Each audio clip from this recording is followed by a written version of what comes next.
যদি তুমি ভালো বউ পাও তাহলে তুমি সুখী হবে, আর না পেলে তুমি দার্শনিক হবে। সক্রেটিসের এই বিখ্যাত উক্তি, যা আমাদের অনেকের জীবনের সাথেই মিলে যায়। আসসালামু আলাইকুম, সবাইকে ওয়েলকাম জানাচ্ছি আমার আজকের ভিডিওতে। আসলে মানুষের জীবনের বেশিরভাগ চিন্তা, কর্ম, কথা আসে তার জীবনের অভিজ্ঞতা থেকে। বেশ অনেকদিন আগে সক্রেটিসের একটা জীবনী পড়েছিলাম। বিখ্যাত এই উক্তির পেছনে তারই জীবনের একটা গল্প লুকানো আছে। সক্রেটিস করেছিলেন 2 বিয়ে। প্রথম স্ত্রী জ্যান্থিপি ছিলেন ভীষণ সুন্দরী একজন নারী। তার প্রথম স্ত্রী অসম্ভব সুন্দরী ছিলেন বটে, তবে তার মুখে ছিল বিষ আর চোখে ছিল আগুন। তার সুখের ঘরে সবসময় অসুখের ঝগড়া লেগেই থাকতো। সক্রেটিস তার জ্ঞান বিলানো ছিল অসম্ভব শখের একটা কাজ, বিনিময়ে একটা করিও নিতেন না তিনি কারো কাছ থেকে। কিন্তু তার ঘরে ছিল 3 সন্তান আর স্ত্রী। তার উপর করেছিলেন দ্বিতীয় বিয়ে মিটো নামের এক মেয়েকে। পূর্বপুরুষদের সম্পদ ছিল তার, কিন্তু সম্পদ থাকলে তো আর হবে না, তা তো কাজে লাগাতে হবে। সম্পদ বাড়ানো তো দূরের থাক, তা গরিবদের মাঝে বিলিয়ে শেষ করে চলেছেন। কত আর সহ্য করবেন জ্যান্থিপি? এক রাতে ঘরে খাবার নেই, ছেলে মেয়ে কেঁদে কুটে ঘুমিয়ে গেছে। সক্রেটিস তখন ঘরে বসে ধ্যান করছেন। জ্যান্থিপির যেন আর সহ্য হলো না, শুরু করলেন বকাঝকা। যেই সেই বকাঝকা না, রীতিমতো যেন কথার ঝড় বৃষ্টি শুরু হয়ে গেল।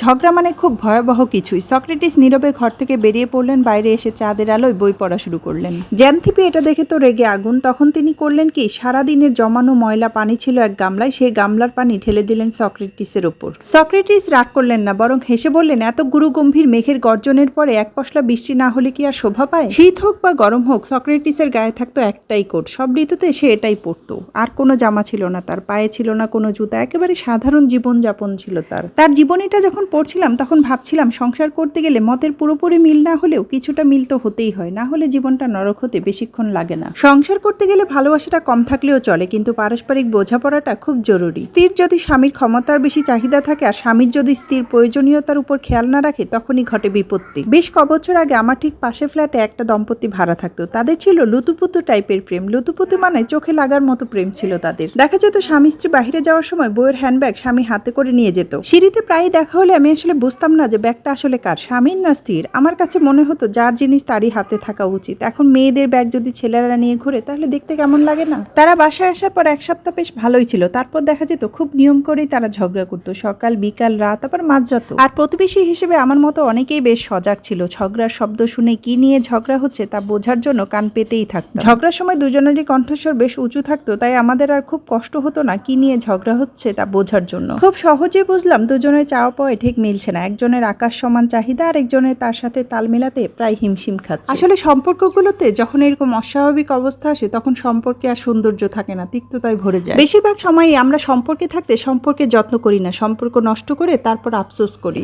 যাই হোক, এখানে ইফতারি তৈরি করছি। ইফতারিতে আমার সবচেয়ে পছন্দের একটা ফল হলো তরমুজ। আমার আবার তরমুজ দেখলে ভাইরাল তরমুজ বিক্রেতার কথা খুব মনে পড়ে। এবার আবার তরমুজ বিক্রেতা যে পরিমাণ ভাইরাল হয়েছে যে বেচারা রোজার দিনে জুস খেতে গিয়েছিল লুকিয়ে, তাও ভাইরাল করে দিয়েছে। আজব বাংলাদেশ, ভাইরাল হলেও শান্তি নেই। যাই হোক, আজকের ভিডিওটি এ পর্যন্ত। এতক্ষণ সাথে থেকে পুরো ভিডিওটি দেখার জন্য সবাইকে ধন্যবাদ। কথা হবে নতুন কোনো ভিডিওতে, সেই পর্যন্ত ভালো থাকবেন সবাই। আল্লাহ হাফেজ।